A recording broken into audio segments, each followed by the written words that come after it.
Hi all, എല്ലാവർക്കും AZB അക്കാഡമിയിലേക്ക് സ്വാഗതം. So നമ്മുടെ വെയിറ്റ് ഇസ് ഓവർ ആണ് അല്ലേ? എന്താണ് CGL-ന്റെ നോട്ടിഫിക്കേഷൻ എത്തിയിരിക്കുകയാണ്. സോ നമ്മൾ എല്ലാവരും കാത്തിരുന്ന നോട്ടിഫിക്കേഷൻ ആണ് SSC CGL 2026-ൻ്റെത്. സോ അതിനെക്കുറിച്ച് അതിന്റെ നോട്ടിഫിക്കേഷനും കാര്യങ്ങളും ഡീറ്റെയിൽസും ഒക്കെയാണ് നമ്മൾ ഇന്നത്തെ വീഡിയോയിൽ ഡിസ്കസ് ചെയ്യാൻ പോകുന്നത്. സോ നോട്ടിഫിക്കേഷൻ നമുക്ക് സബ്മിഷൻ ഓൺലൈൻ ആപ്ലിക്കേഷൻ സബ്മിറ്റ് ചെയ്യാനുള്ള ഫസ്റ്റ് ഡേറ്റ് എന്ന് പറയുന്നത് മെയ് 21 21/5/2026. അതായത് ഇന്നലെ അല്ലെ, ഇന്നലെ സ്റ്റാർട്ട് ചെയ്തിട്ടുണ്ട്. സോ ജൂൺ 22 വരെ നമുക്ക് അപ്ലൈ ചെയ്യാവുന്നതാണ്. സോ ഈ ഒരു എക്സാം നല്ല രീതിയിൽ നോക്കുന്ന എല്ലാവരും തന്നെ എന്ത് ചെയ്യുക, ചാടിക്കേറി ഇന്ന് തന്നെ അല്ലെങ്കിൽ നാളെ തന്നെ അപ്ലൈ ചെയ്യണമെന്ന് പറയത്തില്ല. ഒരു 2-3 ദിവസം ഒന്ന് വെയിറ്റ് ചെയ്യുക. ഒന്ന് എന്തെങ്കിലും കറക്ഷനോ കാര്യങ്ങളൊക്കെ ഉണ്ടെങ്കിൽ നമുക്ക് നോക്കാമല്ലോ. ഓക്കെ, അപ്പോൾ 2-3 ദിവസം ഒന്ന് വെയിറ്റ് ചെയ്തതിന് ശേഷം അപ്ലൈ ചെയ്ത് തുടങ്ങുക എല്ലാവരും തന്നെ. ആൻഡ് ഓൾസോ അവസാനം വരെ, അതായത് ഡെഡ് ലൈൻ വരെ വെയിറ്റ് ചെയ്യാൻ നിൽക്കരുത് കേട്ടോ. ജൂൺ അവസാനം വരെ ലാസ്റ്റ് ചെയ്യാം എന്നുള്ള രീതിയിൽ ഇരിക്കരുത്. കാരണം അവസാനം ആകുമ്പോഴത്തേക്കും എല്ലാവരും ഇങ്ങനെ ചിന്തിക്കും, സൈറ്റ് ഹാങ് ആവാൻ ഇഷ്യൂസ് ഉണ്ട്. സോ അങ്ങനെ ചെയ്യാൻ നിൽക്കരുത്. 2-3 ദിവസം കഴിഞ്ഞ് എല്ലാവരും എന്ത് ചെയ്യുക, അപ്ലൈ ചെയ്ത് തുടങ്ങാം. ആൻഡ് ലാസ്റ്റ് ഡേറ്റ് എന്ന് പറയുന്നത് ഓൺലൈൻ ആപ്ലിക്കേഷൻ്റെ ലാസ്റ്റ് ഡേറ്റ് 22 പറഞ്ഞു. ഫീ പേയ്മെന്റിന് ഒരു ദിവസം ഉണ്ടല്ലോ, 23 വരെയാണ്. പിന്നെ നമ്മുടെ എക്സാം വരുന്നത് ഒരു ടെൻഡേറ്റീവ് ഡേറ്റ് ആണ്. അതെന്ന് പറയുന്നത് ഓഗസ്റ്റ് സെപ്റ്റംബർ ആണ്. സെപ്റ്റംബർ അവസാനമോ അല്ലെങ്കിൽ ഓഗസ്റ്റ് ആദ്യമോ ഒന്ന് വരാൻ അത്ര ചാൻസ് ഇല്ല. ഇപ്പൊ തന്നെ മെയ് ആയില്ലേ, ജൂൺ ജൂലൈ എന്തായാലും 2 മന്ത്, 2 മന്ത് സ്ട്രാറ്റജി എന്ന് പറയുന്ന പോലെ ഒരു 2 മന്ത് നിങ്ങൾക്ക് കിട്ടുമായിരിക്കും. ഓഗസ്റ്റ് ആദ്യം തന്നെ വരും എന്നുള്ള രീതിയിൽ തന്നെ പ്രിപ്പറേഷൻസ് തുടങ്ങാം. ഓഗസ്റ്റ് സെപ്റ്റംബർ ആണ് നമുക്ക് എക്സാം വരുന്നത്. CBT 1 ടയർ 1 വരുന്നത് ഓഗസ്റ്റ് സെപ്റ്റംബർ ആണ്. ടയർ 2 വരുന്നത് ഡിസംബറിലുമാണ്. ഓക്കെ, അപ്പോ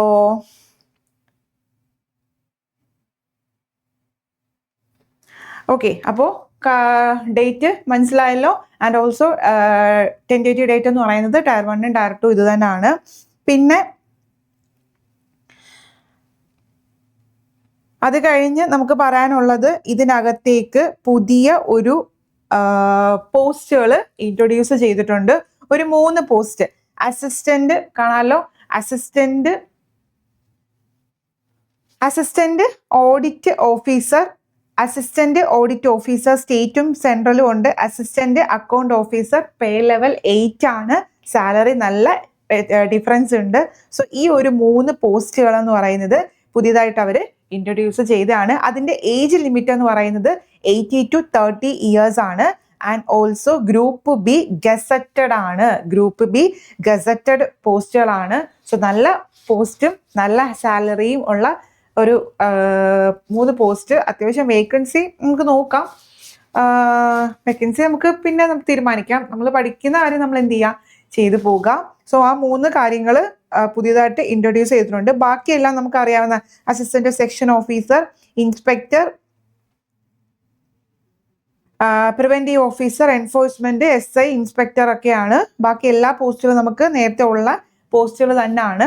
ഓക്കെ, എല്ലാം ഗ്രൂപ്പ് ബി പോസ്റ്റുകളാണ്. പിന്നെ ചിലതിനൊക്കെ ഏജ് നോക്കിക്കോണം, 80 to 30യും ചില പോസ്റ്റുകൾക്ക് 80 to 27 ആണ്. അപ്പൊ അതനുസരിച്ച് ഓഡിറ്റർ പോസ്റ്റുകളാണ് 80 to 27 ആണ്. അപ്പൊ അതനുസരിച്ച് വേണം നിങ്ങൾ നോക്കാൻ, അപ്ലൈ ചെയ്യുമ്പോൾ ശ്രദ്ധിക്കണം. പിന്നെ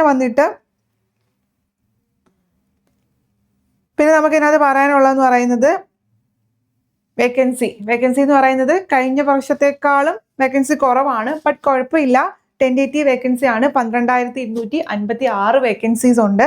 ഓക്കെ, 12,256 ആണ് അപ്രോക്സിമേറ്റ് ടെൻഡേറ്റീവ് വേക്കൻസി പറയുന്നത്. അത് നിങ്ങൾ കാര്യമാക്കേണ്ട, വേക്കൻസി കൂടാൻ ചാൻസ് ഉണ്ട്. ഓക്കെ, അപ്പോൾ അത് വേക്കൻസി കുറവാണ്, കിട്ടില്ല എന്നൊന്നും വിചാരിക്കേണ്ട, കിട്ടും കേട്ടല്ലോ. ഓക്കെ, പിന്നെ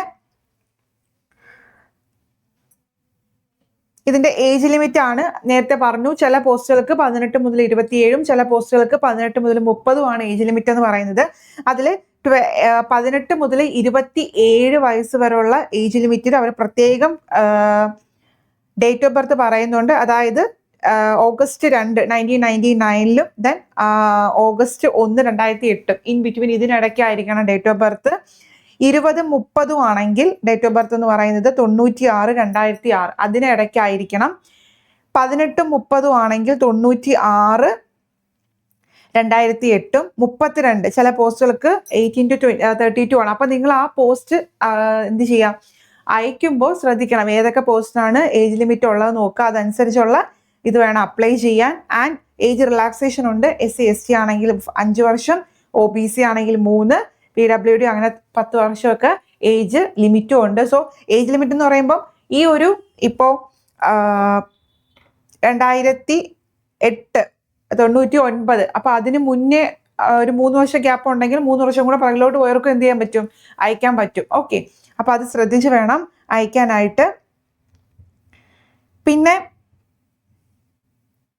ഇതിൻ്റെ എക്സാമിൻ്റെ രീതി നമ്മൾ പുതിയതായിട്ട് ഇൻട്രൊഡ്യൂസ് ചെയ്ത ആ ഒരു 3 പോസ്റ്റ്, അസിസ്റ്റന്റ് ഓഡിറ്റർ ഓഫീസറും assistant audit officer central cadre, 2 ഇതുണ്ട്. അതിൽ സെൻട്രലിന് പ്രശ്നമില്ല, പക്ഷേ അസിസ്റ്റന്റ് ഓഡിറ്റ് ഓഫീസർ സ്റ്റേറ്റ് കേഡറിൽ വെക്കുമ്പോഴത്തേക്കും അവിടെ ഒരു കാര്യം പറയുന്നുണ്ട്.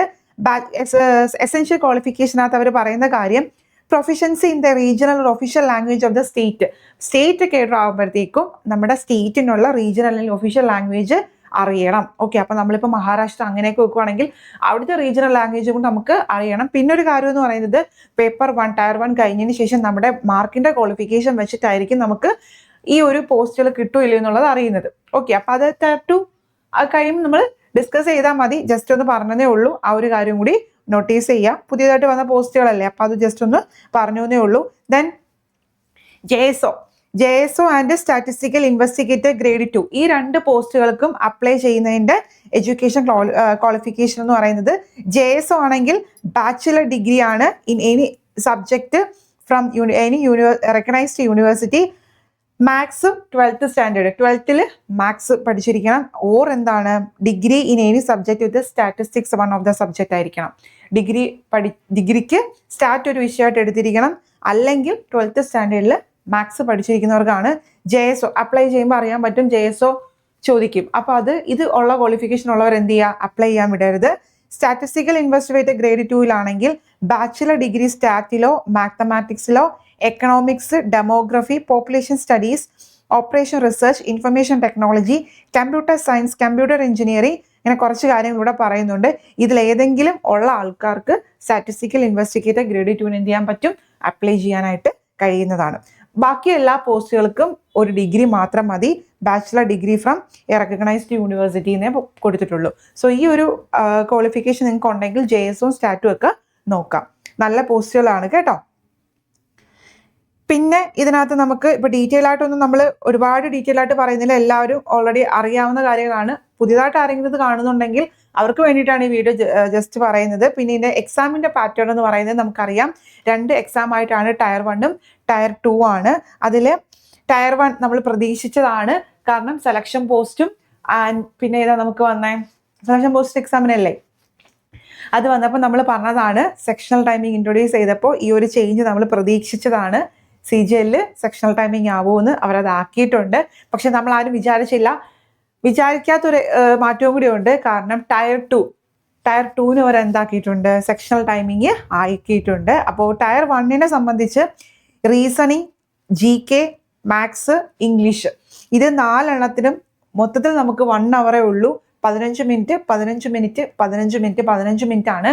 എപ്പോഴും നമ്മൾ ചെയ്യുന്ന പോലെ GK ആദ്യം ചെയ്തിട്ട് മാത്സോ അല്ലെങ്കിൽ റീസണിങ് നോക്കാനായിട്ട് കഴിയത്തില്ല. എന്താണ്, സെക്ഷണൽ ടൈമിംഗ് വന്നു, ആ ടൈമിനുള്ളിൽ അത് കഴിഞ്ഞിട്ട് ഓട്ടോമാറ്റിക് അടുത്ത സെഷനിലോട്ട് ആകും.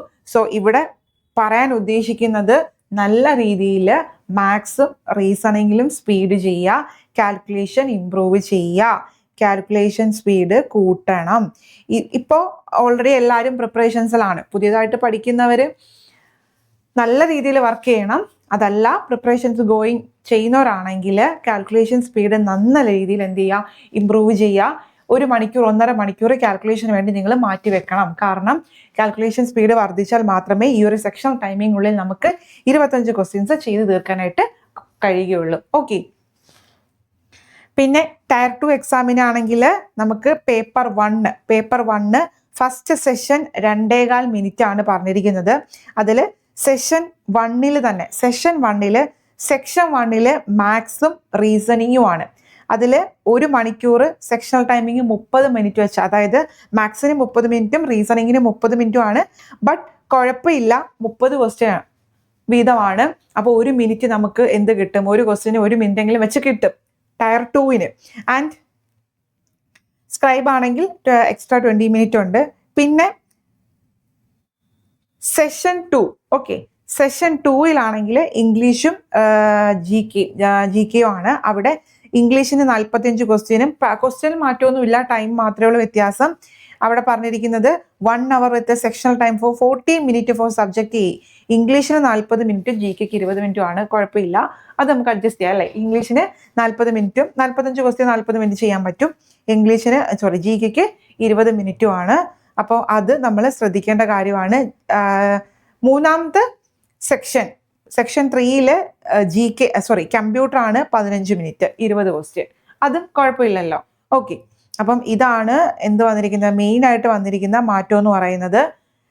ഓക്കെ, അപ്പോൾ പിന്നെ അത് കഴിഞ്ഞിട്ട് സെഷൻ 2-ല്, സെഷൻ 1-ന്റെ കാര്യം പറഞ്ഞു. അടുത്ത സെഷൻ 2-ലാണെങ്കിൽ എന്താണ്, നമ്മുടെ ടൈപ്പിംഗ് ടെസ്റ്റ് ആണ് കേട്ടോ. ഇനി പേപ്പർ 1 ആണ് നമ്മൾ പറഞ്ഞത്. പേപ്പർ 2-ഉം പേപ്പർ 3-യും ഉണ്ട്. അത് സ്റ്റാറ്റും ജനറൽ സ്റ്റഡീസും ആണ്. അതിൽ സ്റ്റാറ്റ് എന്ന് പറയുന്നത് പേപ്പർ 2, പേപ്പർ 1 എല്ലാവർക്കും കമ്പൽസറി ആണ്. പേപ്പർ 2 എന്ന് പറയുന്നത് JSO ക്വാളിഫൈ ചെയ്ത് മാത്രം ആണ് എന്തെന്ന് പറയുന്നത് പേപ്പർ 2 വരുന്നത്. അതുപോലെ പേപ്പർ 3 എന്ന് പറയുന്നത് assistant audit officer, assistant account officer, ഈ 2 പോസ്റ്റുകൾക്ക് നിങ്ങൾ ക്വാളിഫൈ ചെയ്യാൻ മാത്രം നിങ്ങൾ പേപ്പർ 3 എഴുതിയാൽ മതിയാകും. ഓക്കെ, അപ്പോൾ അതാണ് ഡിഫറൻസ് എന്ന് പറയുന്നത്. പിന്നെ സെക്ഷൻ 1 നമുക്ക് അറിയാമല്ലോ എന്തൊക്കെയാണെന്നുള്ള കാര്യങ്ങളൊക്കെ അറിയാമല്ലോ. അത് ഡീറ്റെയിൽ ആയിട്ട് വലിച്ച് നീട്ടുന്നില്ല. അപ്പം ഇത്രയും കാര്യങ്ങളാണ് നമ്മുടെ പുതിയ CGL നോട്ടിഫിക്കേഷൻ വെച്ചിട്ട് പറയാൻ ആഗ്രഹിക്കുന്ന മാറ്റങ്ങൾ എന്ന് പറയുന്നത്. ഓക്കെ, അപ്പം 1 ടൈം രജിസ്റ്റർ ചെയ്തിട്ടുള്ളവർ വൺ ടൈം രജിസ്റ്റർ ചെയ്തിട്ടില്ലാത്തവർ ഉടനെ തന്നെ എന്ത് ചെയ്യുക, രജിസ്റ്റർ ചെയ്യുക. ഒരു 2-3 ദിവസം എന്ത് ചെയ്യുക, വെയിറ്റ് ചെയ്തിട്ട് നമുക്ക് അപ്ലൈ ചെയ്ത് തുടങ്ങാം. OTR ചെയ്തിട്ടില്ലാത്തുള്ളവർ ചെയ്യാം. ഇനി അപ്ലൈ ചെയ്തു അല്ലാത്തവർ അറിയാമല്ലോ, നമ്മുടെ ssc.government.in എന്നുള്ള വെബ്സൈറ്റിൽ കയറിയിട്ട് പ്രൊഫൈൽ ലോഗിൻ ചെയ്ത് ചെയ്യുക. പിന്നെ അതിനകത്ത് അവർ പറയുന്ന നോട്ടിഫിക്കേഷനിൽ ക്ലിയർ ആയിട്ട് പറയുന്ന ഫോട്ടോ സൈനും കാര്യങ്ങളും ഒന്നും നിങ്ങൾ എന്ത് ചെയ്യാൻ പാടില്ല, തെറ്റിക്കാൻ പാടില്ല. ലൈവ് ഫോട്ടോ സൈനും ഒക്കെ അപ്ലോഡ് ചെയ്ത് കൊടുക്കാം. ദെൻ ഡീറ്റെയിൽ ആയിട്ട് നമ്മൾ എങ്ങനെ പഠിച്ചു തുടങ്ങണം ശരിക്കും പറഞ്ഞാൽ പഠിച്ചു തുടങ്ങേണ്ട ഒരു സ്റ്റേജ് അല്ല. 2 മാസം കൊണ്ട് നമുക്ക് ക്രാക്ക് ചെയ്യാൻ പറ്റുമെന്ന് വെച്ചാൽ പറ്റും. ബട്ട് അത്രത്തോളം വർക്ക് ചെയ്യണം. അതിൻ്റെ നമ്മൾ വീഡിയോ ചെയ്യുന്നതായിരിക്കും, ഉറപ്പായിട്ടും ചെയ്യുന്നതായിരിക്കും കേട്ടോ. സോ CGL നോട്ടിഫിക്കേഷൻ പ്രിപ്പയർ ചെയ്യുന്നവർ നല്ല രീതിയിൽ തന്നെ കണ്ടിന്യൂ ചെയ്യുക. തുടങ്ങാത്തവർ സ്റ്റാർട്ട് ചെയ്യുക കേട്ടോ. പ്രിപ്പറേഷൻസ് തുടങ്ങാത്തവർ ഇനിയും വൈകിയാൽ ശരിയാവില്ല. ഇപ്പോൾ തന്നെ എന്ത് ചെയ്യുക, സ്റ്റാർട്ട് ചെയ്യുക. ഓക്കെ, സോ അടുത്തൊരു വീഡിയോയിൽ കാണാം. താങ്ക്